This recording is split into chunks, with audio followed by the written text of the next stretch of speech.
Sunday. She doesn't work Sundays, but lies around all tired out and likes to have the fish wallow over her, and she makes fool noises to amuse it and pretends to chew its paws, and that makes it laugh. I've not seen a fish before that could laugh. This makes me doubt. I've come to like Sunday myself. Superintending all the week tires a body so. There ought to be more Sundays. In the old days they were tough, but now they come handy. Wednesday. It isn't a fish. I cannot quite make out what it is. It makes curious devilish noises when not satisfied, and says goo-goo when it is. It is not one of us, for it doesn't walk. It is not a bird, for it doesn't fly. It is not a frog, for it doesn't hop.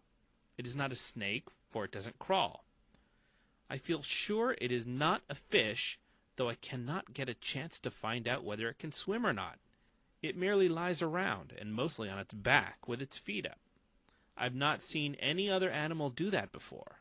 I said I believed it was an enigma, but she only admired the word without understanding it. In my judgment, it is either an enigma or some kind of bug. If it dies, I will take it apart and see what its arrangements are. I never had a thing perplex me so. 3 months later. The perplexity augments instead of diminishing. I sleep but little.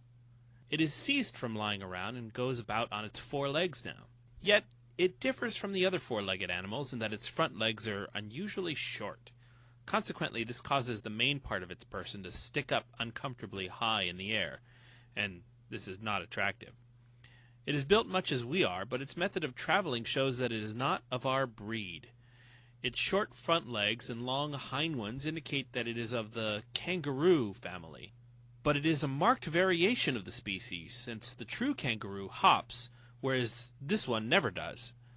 Still, it is a curious and interesting variety, and has not been catalogued before.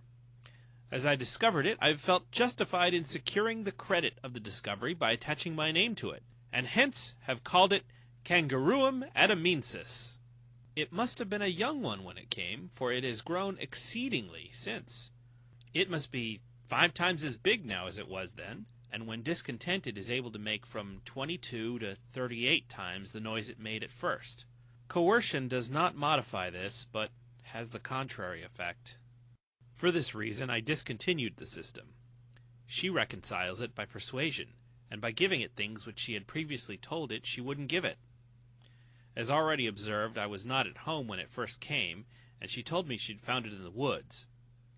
It seems odd that it should be the only one, yet it must be so, for I've worn myself out these many weeks trying to find another one to add to my collection, and for this one to play with, for surely then it would be quieter, and we could tame it more easily.